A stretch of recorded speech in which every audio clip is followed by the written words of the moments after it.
The news hit me like a freight train. Stage the second Hodgkin's lymphoma. They said it was treatable, beatable even, but all I heard was the word cancer, the C word. It echoed in my head, drowning out the doctor's reassurances, the statistics, the treatment plan. It just was. I remember sitting there in that sterile, cold office, staring at the floral pattern on the wall, trying to process what I'd just heard. My vision blurred, and I felt a cold sweat break out on my forehead. It felt like the floor was dropping out from under me. But then I looked at Sarah. Sarah was everything. We'd been together for 3 years. She was my rock, my best friend, the one person who always knew how to make me laugh, even when I felt like crying. I'd pictured our future so clearly. A small house with a big garden, maybe a dog, definitely a lot of travel. And Sarah always by my side. I reached for her hand and her grip was firm, reassuring.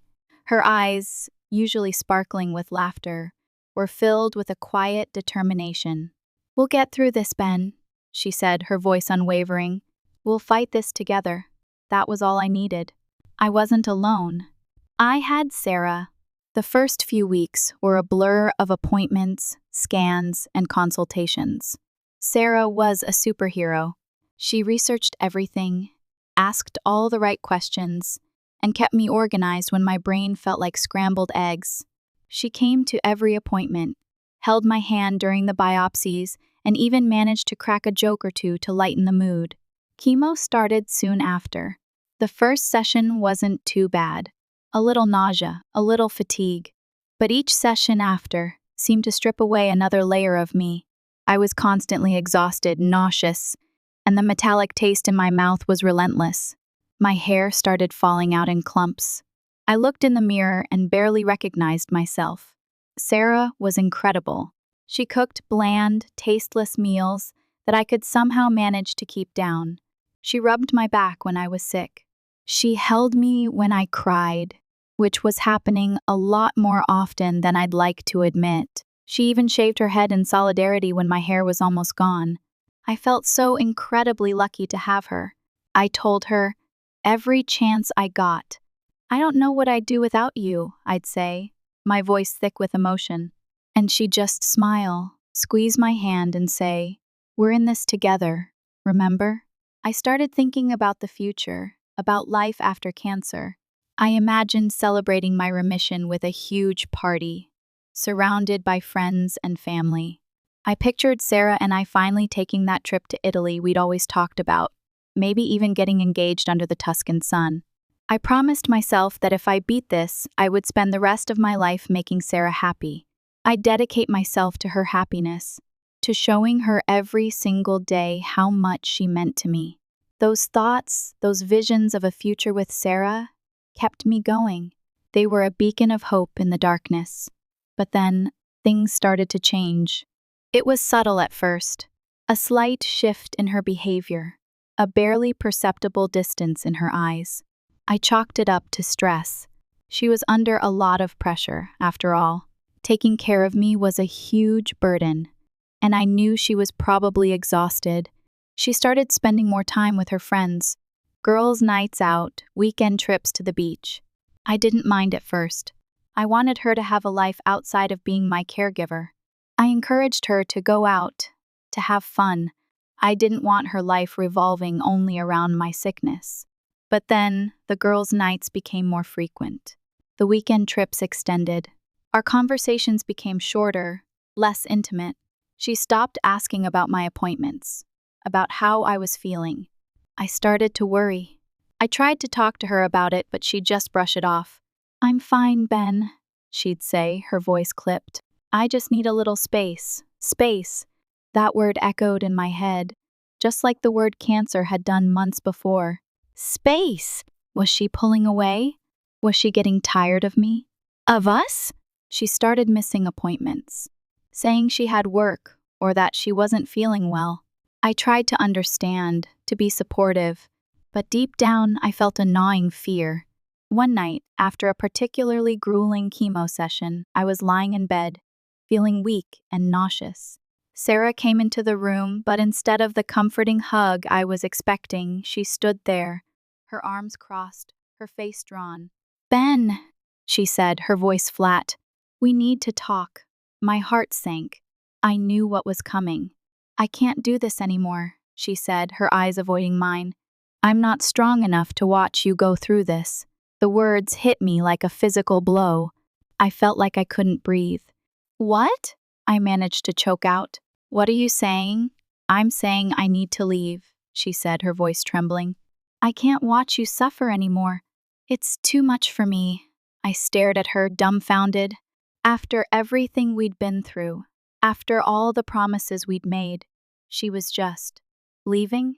"But you said we'd fight this together," I said, my voice cracking. "You said you'd be there for me. I thought I could," she said, tears welling up in her eyes. "But I can't." "I'm sorry, Ben. I'm so sorry." She turned and walked out of the room, leaving me alone in the darkness, feeling more lost and broken than I ever had before. I didn't sleep that night. I lay there in bed, staring at the ceiling, replaying her words over and over in my head. I couldn't understand it. How could she just walk away? How could she abandon me when I needed her the most? The next morning, she was gone. Her clothes, her toiletries, her photos, everything was gone. It was like she had never been there. I felt like I had been punched in the gut. I didn't know how I was going to do this without her. She had been my biggest support, my biggest cheerleader. I had leaned on her so heavily, and now she was just gone. It was the worst kind of betrayal. I tried to focus on my treatment, on getting better, but it was hard. Every day was a struggle. The physical pain was relentless, but the emotional pain was even worse. I missed Sarah terribly. I missed her laugh, her touch, her presence. I missed having someone to talk to, someone to share my fears with. I tried to reach out to her, to talk things through, but she wouldn't answer my calls, wouldn't respond to my texts. It was like I was dead to her. Then, a few weeks later, I found out the truth. A mutual friend, awkward and hesitant, finally told me. Sarah hadn't just left me. She had gone back to her ex, Mark. Mark was a piece of work. I'd never liked him. Sarah had dated him before me, and their relationship had been a disaster. He was a serial cheater, a liar, and a manipulator. Sarah had told me countless stories about how he had broken her heart, how he had treated her like garbage. And now, she was back with him. I couldn't believe it. I was fighting for my life, and she had left me to go back to someone who had repeatedly hurt her? It made no sense. I felt a surge of anger, followed by a wave of humiliation. How could she do this to me? How could she be so cruel? I started questioning everything. Had our relationship been a lie? Had she ever really loved me? Was I just a placeholder until Mark came back into the picture? I spent weeks in a haze of grief, anger, and confusion. I couldn't eat, I couldn't sleep, I couldn't concentrate. I just lay in bed, staring at the ceiling, wondering what I had done to deserve this. My friends and family tried to be supportive, but I pushed them away. I didn't want their pity, their sympathy. I just wanted to be left alone. One night, I was lying in bed, feeling particularly low. I picked up my phone and started scrolling through Sarah's social media. I knew I shouldn't, but I couldn't help myself. There it was, a picture of Sarah and Mark, smiling and holding hands. They looked happy. I felt a sharp pain in my chest. It was like someone had stabbed me in the heart. I threw my phone across the room and burst into tears. That was it. That was the final straw. I couldn't take it anymore. I decided to stop feeling sorry for myself. I decided to stop letting Sarah control my life. I decided to fight back. I started focusing on my treatment again. I started eating healthy, exercising, and meditating. I started spending time with my friends and family. I started to heal, slowly, painfully, but surely. It wasn't easy. There were days when I felt like giving up, when I wanted to crawl back into bed and hide from the world. But I didn't. I kept pushing myself, kept moving forward. I knew that Sarah's betrayal had changed me. It had made me stronger, more resilient. It had taught me that I could survive anything, even heartbreak. I also knew that I deserved better. I deserved someone who would love me unconditionally, who would be there for me through thick and thin. And I was determined to find that person. Months passed. The chemo continued, each session a battle fought and won. I lost weight, my skin was pale, but slowly, things were improving. The cancer markers were dropping. Then the day came. The doctor called me into his office, his face serious. I braced myself for the worst. "Ben," he said, "I have good news. You're in remission." I stared at him, speechless. Remission! The word tasted like hope, like a new beginning. I felt a wave of relief wash over me, so powerful that it almost knocked me off my feet. I had done it. I had beaten cancer. I called my parents, my friends, everyone who had supported me through this nightmare. The outpouring of love and joy was overwhelming. I started making plans for the future. I enrolled in a cooking class, something I had always wanted to do. I booked a weekend trip to the mountains with my friends. I was finally living my life again. Then, out of the blue, I received a text message. It was from an unknown number. "Ben, it's Sarah." My heart skipped a beat. I hadn't heard from her in months. I almost deleted the message, but curiosity got the better of me. "I know I don't deserve a response," the message continued, "but I wanted to say I'm sorry. I made a mistake. Leaving you was the worst thing I've ever done." I stared at the message, my mind racing. What did she want? Why was she contacting me now? "Mark cheated on me," the message continued. "Again. I'm alone, and I miss you. I miss us. Can we talk?" I felt a surge of anger, followed by a wave of something else. Not pity exactly. More like validation. She had made her choice, and it had backfired. Now she was crawling back to me, hoping I would take her in. But I wasn't that naive. I knew exactly what she was doing. She was alone, vulnerable, and she saw me as her safety net. I deleted the message without responding. I wasn't going to let her back into my life. I had moved on. I was stronger now, more independent. I didn't need her. But the messages kept coming. Every day, a new apology, a new plea for forgiveness. She even started leaving voicemails, her voice choked with tears. "Please, Ben," she'd say, "just give me a chance. I know I messed up, but I've changed. I'm not the same person I was before. I promise I'll make it up to you." I ignored them all. I refused to be manipulated. Then, one day, she showed up at my door. I opened it to find her standing there, looking pale and chaussee. Her eyes were red and puffy, and her hair was a mess. She looked like she hadn't slept in days. "Ben," she said, her voice trembling, "please, just let me explain." I hesitated for a moment. Part of me wanted to slam the door in her face, to tell her to get lost. But another part of me wanted to hear what she had to say. I sighed. "Fine," I said. "You have 5 minutes." She started talking, her words tumbling out in a rush. She told me about how miserable she had been with Mark, how he had treated her like garbage, just like he always had.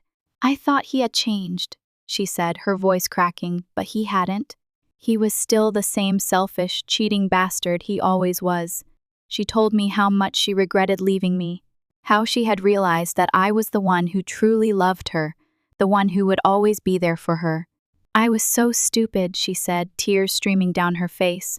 "I let fear cloud my judgment. I was scared of watching you suffer, and I ran away. I know I hurt you, Ben, and I'm so sorry. I'll never forgive myself." She begged me to forgive her, to give her another chance. She promised to do anything, anything at all, to make it up to me. I listened to her, my face expressionless. Part of me wanted to believe her, to forgive her. But another part of me knew it was a lie. She hadn't changed. She was just desperate. She was alone, and she needed someone to lean on, and I wasn't going to be that someone. I appreciate the apology, Sarah, I said, my voice cold. But it's too late. I've moved on. I'm not the same person I was before. I don't need you anymore. Her face crumpled. But I love you, Ben, she said, her voice pleading. I'll always love you. Maybe you did once, I said, but not anymore. You broke my heart, Sarah. You abandoned me when I needed you the most. I can't forgive you for that. I turned and walked back inside, closing the door behind me. I heard her sob, her voice echoing in the hallway. But I didn't look back. I knew I had made the right decision. I deserved better. I deserved someone who would love me unconditionally, who would be there for me through thick and thin. And I was determined to find that person, even if it meant being alone for a while. I thought I had finally gotten rid of her. I thought she would finally understand that I wasn't going to let her back into my life. But I was wrong. So wrong. Instead of accepting my rejection, she doubled down. She started reaching out to my friends, my family, anyone who would listen to her. She twisted the story, painting herself as the victim. She claimed that I had become distant and withdrawn during my treatment, that I had shut her out and made her feel isolated. She even started spreading rumors, telling people that I was emotionally abusive, that I had controlled her and manipulated her. I couldn't believe it. After everything I had done for her, after all the sacrifices I had made, she was trying to destroy my reputation. I was furious. I wanted to confront her, to set the record straight. But I knew that would only give her what she wanted, attention. So I decided to take a different approach. I reached out to my close friends and family, the people who knew me best. I told them the truth, calmly and rationally, without getting emotional. I explained what had really happened, how Sarah had abandoned me when I was at my lowest, how she had gone back to her abusive ex. My friends and family were supportive. They knew that Sarah was lying. They knew that I would never treat anyone that way. But the rumors continued to spread. People the first barely knew started treating me differently. They whispered behind my back, avoided eye contact. I felt like I was being judged, condemned, without even having a chance to defend myself. I started to doubt myself. Was I really a bad person? Had I done something to deserve this? I knew I couldn't let Sarah's lies define me. I had to fight back. I decided to take a stand. I wrote a post on social media, explaining my side of the story. I didn't mention Sarah by name, but it was clear who I was talking about. I told the truth, without embellishment or exaggeration. I explained how cancer had changed my life, how it had tested my relationships. I explained how Sarah had left me, and how I had struggled to cope with the betrayal. The response was overwhelming. People the first hadn't heard from in years reached out to offer their support. They shared their own stories of heartbreak and betrayal. I realized that I wasn't alone. Many people had experienced similar situations, and they had survived. That gave me hope. It gave me the strength to keep fighting. I knew that Sarah would probably never stop trying to hurt me, but I wasn't going to let her win. I was going to live my life on my terms. I was going to be happy, healthy, and successful. And I was going to prove that Sarah's lies were just that, lies. I thought that by setting the record straight, I could move on. I hoped that Sarah would eventually get tired of her games and leave me alone. But she didn't. A few weeks later, I found out that Sarah had applied for a job at my company. My company! Of all the places in the world, she had to choose my company. I couldn't believe it. Was she trying to drive me crazy? Was she trying to ruin my life? I knew I couldn't let her get away with it. I had worked hard to get where I was, and I wasn't going to let her jeopardize my career. I spoke to my boss, explaining the situation. He was understanding and supportive. He assured me that he would do everything he could to protect me. But I knew that wasn't enough. I needed to take action. I filed a formal complaint with HR, detailing Sarah's history of harassment. I provided evidence, including emails, text messages, and social media posts. HR took my complaint seriously. They launched an investigation, interviewing my colleagues and reviewing the evidence I had provided. A few days later, I received a call from HR. They informed me that Sarah's application had been rejected. I was relieved. I thought that was the end of it. But I was wrong. A few days later, I walked into the break room to get a cup of coffee, and there she was. Sarah. She smiled at me, as if we were old friends. Hi, Ben, she said. Long time no see. I froze. I didn't know what to do. What are you doing here? I asked, my voice trembling. I just wanted to say hi, she said, her eyes sparkling with mischief. And to see how you're doing, I knew she was lying. She wasn't there to say hi. She was there to intimidate me, to make me uncomfortable. I turned and walked away, ignoring her. But she followed me. Don't be rude, Ben, she said, her voice rising. I just want to talk. I stopped and turned to face her. Leave me alone, Sarah, I said, my voice cold. I don't want anything to do with you. Oh, come on, Ben, she said, her voice dripping with sarcasm. Don't be like that. We used to be so close. Remember all the good times we had? I stared at her, my anger building. Get out of my life, Sarah, I said, my voice shaking. You're not welcome here, she laughed. You can't get rid of me that easily, Ben, she said. I'm not going anywhere. She continued to harass me at work, showing up in the break room, the cafeteria, even outside my office. She would stare at me, whisper things under her breath, and follow me around. I was constantly on edge. I couldn't concentrate on my work. I felt like I was being watched, judged, every minute of every day. I knew I had to do something. I couldn't let her continue to torment me. I decided to file a restraining order. Getting the restraining order wasn't easy. I had to gather evidence, file paperwork, and appear in court. But I was determined to do whatever it took to protect myself. The judge granted the restraining order, ordering Sarah to stay away from me, my home, and my workplace. I felt a sense of relief. I thought that was the end of it. But I was wrong. A few weeks later, I received a text message from an unknown number. I'm leaving town, the message said. I'm moving to another state. I just wanted to say goodbye. I didn't respond. I didn't believe her. I knew she was just trying to manipulate me. But then, a few days later, I received a phone call from a mutual friend. Sarah's gone, my friend said. She moved to another state. I don't know where she went, but she's gone. I was skeptical. I didn't trust Sarah. I thought she was probably lying. But then, I checked her social media. All her posts were from another state. She had even changed her profile picture to a picture of her standing in front of a new house. I couldn't believe it. She had actually left. I felt a sense of relief. I thought that was the end of it. But I was wrong. Life was finally starting to feel normal again. The constant fear and anxiety had started to fade. I was sleeping better, eating better, and actually enjoying my work. The restraining order gave me a sense of security, a feeling that I was finally protected. I started to believe that maybe, just maybe, Sarah was finally out of my life for good. Then I saw her. It was a Tuesday morning.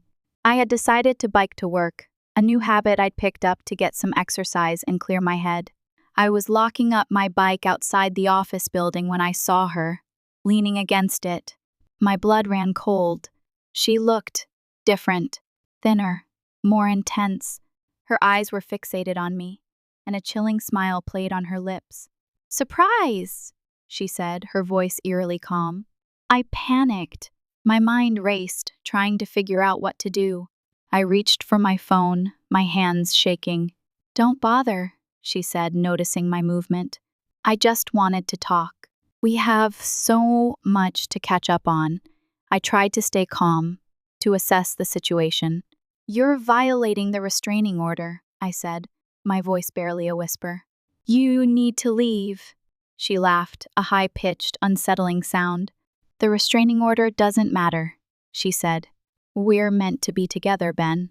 "You know that." I knew I couldn't reason with her. She was clearly not in her right mind. I had to get away from her, get inside the building, and call security. I started to back away slowly, keeping my eyes on her. "I'm calling the police," I said, my voice firm. "You need to leave now." She lunged at me, grabbing my arm. "You can't leave me, Ben," she screamed. "I need you." "We belong together." I struggled to break free, but she had a surprisingly strong grip. I yelled for help, hoping someone would hear me. Thankfully, the security guard on duty noticed the commotion and rushed outside. He pulled Sarah off me and held her until the police arrived. I was shaken, but unharmed. The police took Sarah into custody, and I filed another report. This time, she was facing more serious charges. The incident left me feeling violated and vulnerable. I realized that the restraining order was just a piece of paper. It couldn't physically stop Sarah from coming after me. I needed to take further steps to protect myself. I installed security cameras around my house and an alarm system. I changed my locks and started carrying pepper spray. I even considered moving, but I didn't want to let Sarah force me out of my home. I lived in constant fear, always looking over my shoulder, wondering when she would strike again. The waiting was excruciating. The legal process dragged on, and I was constantly reminded of Sarah's presence, even though she was in jail. I had nightmares, reliving the attack outside my office building. I felt like I was trapped in a never-ending cycle of fear and anxiety. Then the call came. Sarah had been released from jail. My heart sank. I knew this wasn't over. I tried to prepare myself to be ready for anything. I reviewed my security measures, practiced self-defense techniques, and made sure my phone was always charged. One night, I was lying in bed, trying to fall asleep, when I heard a noise outside. I sat up, my heart pounding. I peered out the window, but I didn't see anything. I dismissed it as my imagination and tried to relax. But then I heard it again. A soft scratching sound coming from the front door. I grabbed my phone and called the police. Then I armed myself with a baseball bat and crept downstairs. I peeked through the peephole, and there she was, Sarah. She was standing on my doorstep, bathed in the eerie glow of the porch light. But something was different. She had shaved her head, completely bald. I gasped. Her eyes met mine through the peephole, and she smiled. A chilling, vacant expression. "Do you like it?" she said, her voice raspy. "I did it for you, to show you how much I understand what you went through." I recoiled in horror. This was beyond obsession. This was madness. I didn't say a word. I just waited for the police to arrive. They took her into custody, again. This time, she was facing even more serious charges, including stalking, harassment, and violation of a restraining order. I hoped this would be the end of it. I hoped she would finally get the help she needed. But deep down, I knew that even prison walls might not be enough to contain her. It's over. It's finally, truly over. It took months, endless legal battles, and a terrifying glimpse into the depths of Sarah's madness. But it's finally over. The courts finally recognized that Sarah wasn't just obsessed. She was mentally ill. After a series of psychological evaluations, she was deemed unfit to stand trial and committed to a psychiatric institution. During the investigation, the police uncovered a disturbing collection of items in her apartment.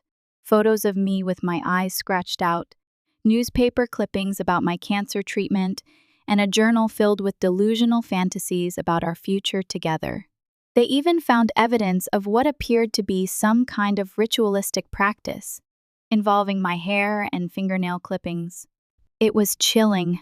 It was like something out of a horror movie.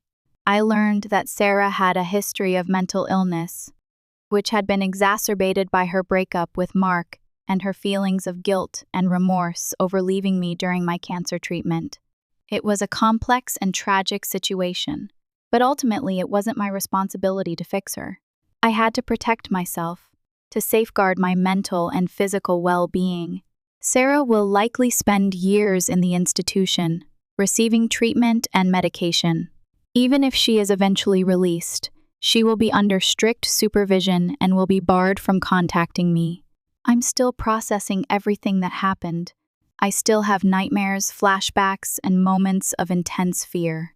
But I'm also starting to heal. I've started therapy, which is helping me to cope with the trauma and to rebuild my life. I'm reconnecting with friends and family, pursuing my hobbies, and focusing on my health. I'm also learning to trust again. It's not easy, but I'm determined to open myself up to new relationships and new possibilities. I know that Sarah's actions have changed me forever, but I refuse to let them define me. I am a survivor. I have overcome cancer, heartbreak, and harassment. I am stronger than I ever thought possible, and I am finally free. Thank you to everyone who has followed my story, offered support, and provided advice. Your words of encouragement have meant the world to me. This is my last update. I'm closing this chapter of my life and moving on. I wish you all the best. 5 years have passed. I'm living in a different city now, working a job I love, and surrounded by people who care about me. I'm happy, truly happy. I haven't heard from Sarah, and I don't expect to. I've moved on. I've healed. And I've learned that sometimes the best way to survive is to let go.